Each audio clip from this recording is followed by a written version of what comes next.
Good afternoon, everyone. Thanks for joining us. We begin with what some are calling one of the biggest issues Regional Council has ever had to deal with, the water capacity crisis.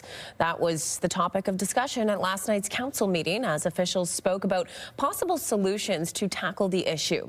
In early December, we learned aging infrastructure and incompatible systems were putting constraints on the region's water supply. Last night, council discussed several immediate proposals from regional staff to spend millions of dollars on multiple projects aimed at increasing capacity in the Mannheim service area, which includes Kitchener, Waterloo, and parts of Cambridge and the townships, where without action, the region says there won't be enough water to support future growth. The recommendations include hiring 9 new people and advancing multiple projects to repair and modernize some systems, pilot some new treatment options, and build new water plants. I don't think that this can be deferred another month so that we can, quite frankly, not have folks looking at this in the meantime. It's the operators who are operating the machines, that are people that are putting the pipe under the ground that won't even be drawn from for multiple years. And unfortunately, the longer this goes on, it's going to have a greater chilling effect beyond the weather that we have outside.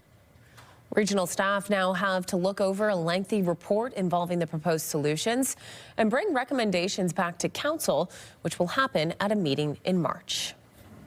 A regional councillor's vote change last month affecting the police budget did not follow correct procedures. That's according to a legal opinion provided to council last night.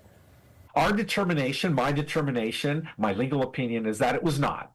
It was not done in accordance with the procedure bylaw. It was December 16th when Councillor Sue Foxton was allowed to change her vote, meaning the police capital budget, including a controversial measure on funding for new communications center, passed by 1 vote. In a review of whether procedures were followed, this lawyer says while council does have the authority to alter the outcome of a vote, they didn't do it correctly and should have either reconsidered the vote altogether or suspended their own procedural rules. However, there also wasn't a formal challenge at the time, and therefore the decision passing the police budget still stands. Waterloo Regional Police are searching for a suspect after a 30-year-old man was shot in downtown Kitchener last night. It happened around 9 p.m. in the area of Scott Street and King Street East. The 30-year-old was taken to hospital with non-life-threatening injuries. While police believe it was a targeted shooting, they say they're looking for an unknown suspect. There's no description of that suspect available at this time. Anyone with information is asked to reach out to police. A driver is now facing charges in a crash that killed a 3-year-old Cambridge girl. The girl and her mother were struck on December 11th as they were crossing a street near the Westgate Center Plaza. The 3-year-old, who was in a stroller at the time, died from her injuries. Waterloo Regional Police say they've now charged the driver involved in the crash, who has only been identified as a 75-year-old man from Cambridge. Those charges include dangerous operation causing death and having an obstructed windshield. Okay, let's take a first look at the forecast with Ashley Bacon. Nice to see some sunshine out there today. I love the sun. You know, it makes the cold temperatures not feel as bad. I know. And of course, we've had so much snow. It's nice to have a little bit of a break from that as well, in my opinion. Yes, I am right there with you. Well, I want to talk about snow. So let's go right into our boards here, because we've got snowfall records to talk about. A lot of people have been asking, have we broken a record? Are we close? And we are getting close, but we're not quite there yet. Snowfall season is between November 1st and April 30th. And the record-breaking year or season was between 2007 and 2008, where we had 249.4 centimeters. Now, this season thus far, we've recorded 205.5 centimeters. So when you account that we're still a few months left in the season, I think there's a pretty good chance we might meet that record and potentially even surpass it. That is a look at what we're looking for records tonight. Now, we do have some warnings to tell you about, but if our boards don't seem to be switching over here, so let's just talk about them. Let's come back on camera here. Well, hey, we can talk about our cold weather board. Snowfall record spell, because I'm in shock that we're that close to breaking it, and Stella, as you said, a few months to go. Still a few months to go, and like I said, there is a cold warning to tell you about, but I can get to that in the main weather forecast. Yeah, so far the snow is going to subside for the next few days, so get out and enjoy that sun, and you know, we'll take a look outside and see what we're looking at right now. And as you can see, the sun is starting to fall. Isn't it great, Leanne? Sun setting now at 5:28 p.m. I love it. I love it. So we are still getting a little bit of daylight into our show now. And like you said, Ash, that extreme cold is moving in. I can kind of see it out there just in the live shot. Okay, quick break. Here's what you need to know before you go. Grab your tickets to the Royal Canadian Legion Branch 530 Waterloo's Valentine's Day Dance and Dinner. It's happening February 14th. It starts at 2. Dinner will be served at 6. Tickets are $20. Download the CTV News app and stay on top of local stories as they unfold. We go to a dramatic scene unfolding. Customize your feed and watch live wherever you are. CTVKitchener.ca, your home for news. GM is laying off hundreds of workers at its Oshawa assembly plant. The decision comes as GM shifts jobs to the United States. The union representing workers is calling the decision devastating. And Ontario's premier says he's disappointed, but the province has a plan to support those impacted by the cuts. Here's CTV's Beth McDonnell. Hundreds of General Motors employees have received the news workers dread. This layoff was announced last year, but starting Monday, the Oshawa plant will go from 3 shifts of production to 2 shifts of production. General Motors says this layoff is happening while preparations continue for the next generation of full-sized pickups, saying in a statement to CTV News Toronto, approximately 500 employees will be placed on layoff when the plant returns to 2 shifts of production. And GM has worked closely with Unifor to support impacted employees through this transition with comprehensive separation packages, retirement support, and other benefits. We thank and recognize the employees impacted for their contributions. Unifor, the union that represents workers, says it was awarded the 3rd shift in 2020 with the Silverado truck starting in 2021 to pick up extra demand. It says in the past, 3rd shifts had lasted up to a decade, but that's not happening this time. This shift is an overnight shift from 10:30 at night to 6:30 in the morning. Unifor says this layoff also affects hundreds of other members who are part of the supply chain but work for other companies inside the Oshawa plants. I'm feeling very bad, losing a job. It's not easy to get a job, especially this GM. They pay very well, and it's not easy to get another job that will be paying you that kind of money. I think we're all upset. We launched this truck in 2021.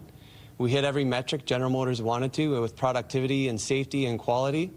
Our members took these jobs thinking that they had finally a good job with a good collective bargaining agreement. And a few short years later, because of things that are out of our control under the CUSMA trade negotiations that are happening right now, we're losing our 3rd shift. We have a plan. We're going to make sure that they have opportunities in the defense sector, life science sector, other areas. And we'll be there for them 24/7. So it's very disappointing. But this goes back to our point that we have to move quicker and faster and make sure that the federal government comes in to support not only these workers, but the overall auto sector. Premier Ford's message to the Prime Minister is that the auto sector needs to be more competitive, that the electric vehicle mandate needs to be dropped so the auto sector can be more competitive. But here in Oshawa, this is not a happy day for workers. Beth McDonnell, CTV News. A cafe in Guelph is serving its community with a side of kindness. For years, the Cornerstone on Wyndham Street has put paid food and drink tickets on its Pay It Forward wall, with customers covering the costs for those in need. But freezing temperatures and cuts to community services have increased demand while donations are dwindling. We've had at least 2 people tell us in the past couple of weeks that this is their lifeline, literally, like that they haven't eaten all day or they haven't been out of the cold all day. So it really is like a direct, mutual aid. At 6, CTV's Alexandra Hollick shows us how people can support the cause and pay it forward to those in need. Okay, a quick break. We'll have more news in your full forecast coming up. But before you go, here is what you need to know. Test your knowledge tonight at Musical Bingo. 90s edition. It's happening at EVO Kitchen and Bar. The game kicks off at 7. You can call ahead to reserve your spot. Stay with us.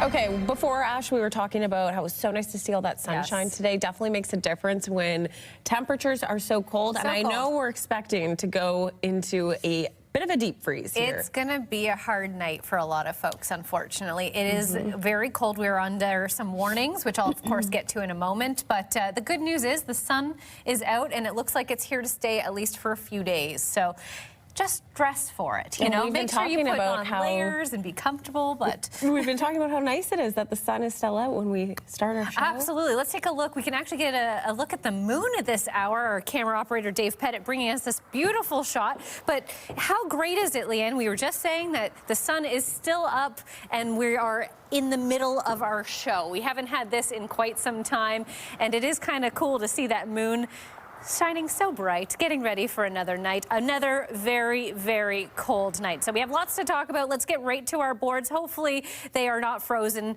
like they were earlier.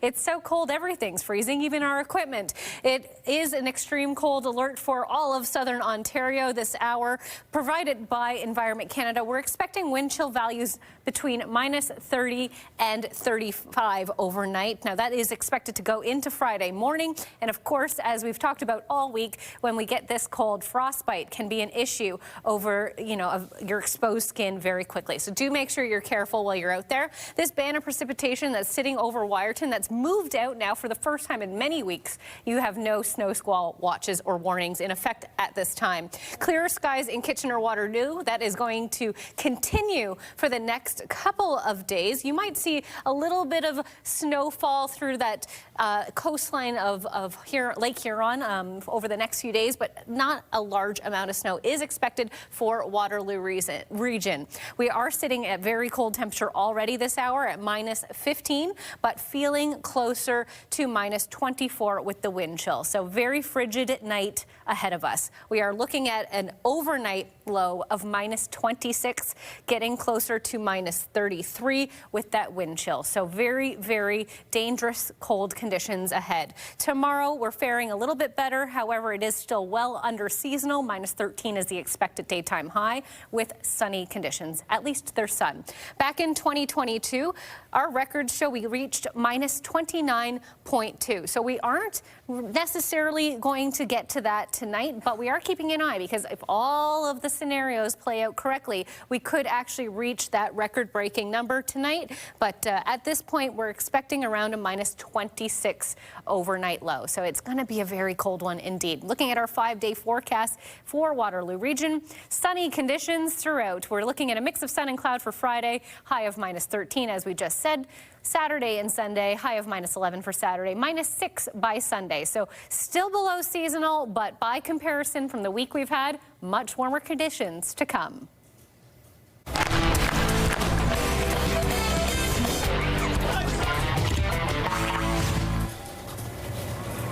Well, it's bounce in your backyard with Angie and Ash this weekend. Isn't that fun? It's awesome. This is our brand new segment, and we're going to talk all things community, all the events that are coming up, concerts, and really just how we can get out and be part of the community here in Waterloo region and beyond. Exactly. And so we will be asking for your events at some point, so we can make sure that we get them featured, because you need people at your events, Ashley. It's one of those things. Absolutely. If you have stuff that's going on, just send us an email and we'll try to get it into our segments every week. And, you know, certainly we'll try to highlight as many as we can. So let's get right into it, because there's already lots to talk about. Okay, how about the coldest night of the year? It feels like it. Yeah, well, my grandpa used to just always talk about the hot tongue and cold shoulder. But, you know, so we're February the 28th, and you can check their website. Just Google a walk that is nearest to you. And basically what it is a walk at night to get the feeling and understand what it would be like to be homeless. I mean, very, very timely. Obviously, there's a huge housing crisis that's currently happening across the country. Yeah. And it's a very cold winter, so. I'll say. But Rural Roots in Elmira is doing something a little bit different, Ash. They're having a matinee fundraiser, and all the money from that is going to the Woolwich Community Services. So it's Saturday, February the 7th, and it's from 2 to 5 with Dana Kay and Howie Brown. Oh, that's so exciting. Yeah. That'll be awesome. And there's a really cool event coming up, Bowl for Kids' Sake. Tell us a little bit about that. All right, now that's going to be spread from February 17th to March the 13th at Kingpin Bowl Lounge, and it's for Big Brothers Big Sisters of the Waterloo region.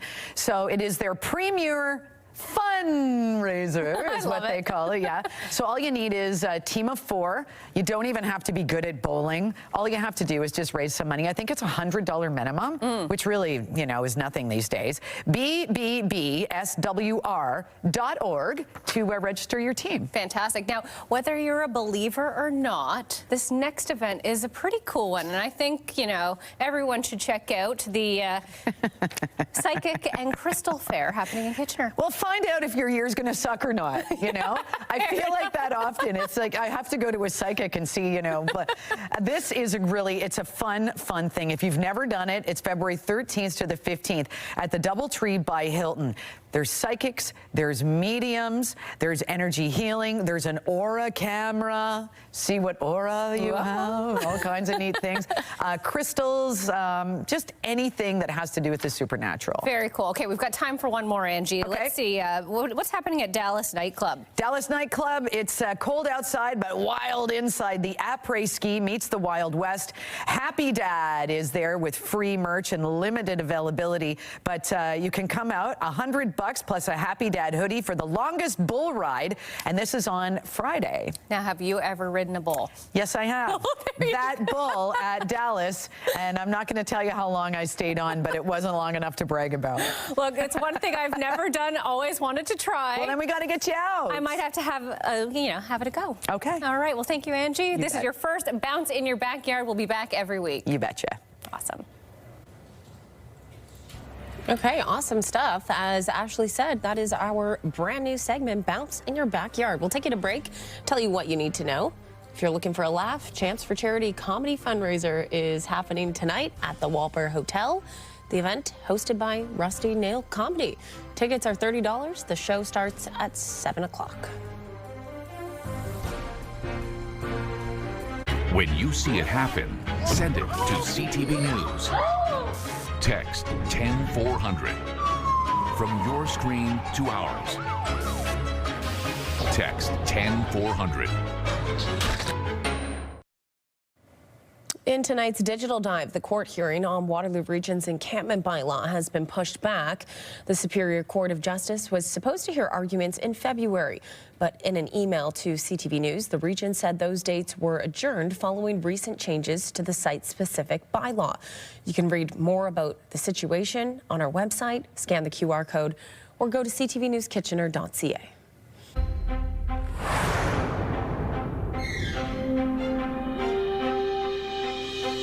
Here's the final 5 stories we are following. New research is showing that heavy drinking can double your cancer risk.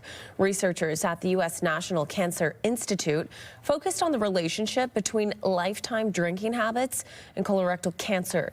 They looked at 20 years of data from more than 88,000 people and found that heavy drinkers with a lifetime average of 14 or more drinks per week were almost twice as likely to develop rectal cancer. There is a new massive structure up in Waterloo that's kind of hard to miss. Wilfrid Laurier University has officially put up a dome over University Stadium. The air-supported structure spans from end zone to end zone, covering over 118,000 square feet. The dome means varsity athletes now have a space to train in the winter months, no longer needing to go to Rim Park. The school says it will also be used for intramurals and by all kinds of sports clubs in the city of Waterloo. All of our campus users will have access, and equally important to us is the community users. So all of our multi and minor sport organizations will have access through their contacts with the city. It's available for rental like any of our other spaces. The school says bookings for the dome are already almost full for this year. Meanwhile, over at the Waterloo Memorial Rec Complex, Wilfrid Laurier's women's hockey team in action today. They hosted their school day game against the University of Toronto in front of over 2,500 local elementary school students. The school day events have been held for 12 years and are meant to show local students a fun day in the community and some of what the Golden Hawks have to offer. It also gives the teams a chance to play in front of a big crowd. Just hear the atmosphere, you know that the kids love being here. It's a way for our athletes to be engaged in the community. It's a way for athletes who aren't playing in the game today to also be here and can be the mentors that we want them to be the leaders in the community. And it's just another way to say, if I'm a kid, I get a chance to have a really great day. I'm not in school. I get to come and cheer on the Hawks. And hopefully that reciprocates into them being connected with our programs. And some extra excitement for the fans today, too. The game went to overtime with Laurier coming out on top. Win the face-off. Rogers goes over to Cole Zarowski. Zarowski tipped on net. They score! Max has a pair, and this game is tied. Next to Lille. The Kitchener Rangers were also in action on the ice last night in Owen Sound, taking on the Attack. The teams went into this one tied for first in the OHL's Western Conference. The Attack stole this one 3-2 in overtime, taking sole possession of top spot in the standings. The Rangers host the Windsor Spitfires tomorrow at the Odd. If you give me the right, you know I would. And if you made something to me, we could dance. And finally for us, Justin Bieber is back. The Stratford native is slated to take the stage for music's biggest night, the Grammys. It's happening on Sunday. The Recording Academy now confirming it will be the singer-songwriter's first Grammy performance since 2022. Bieber is up for 4 awards, including Album of the Year for Swag. He also got nods for Best Pop Vocal Performance, Best Pop Vocal Album, and Best R&B Performance. Well, certainly looking forward to seeing that performance at the Grammys on Sunday night. All right, we'll leave it there. We'll be back at the top of the hour with your next local news. Hope everyone has a great night. We will send it over to CTV National.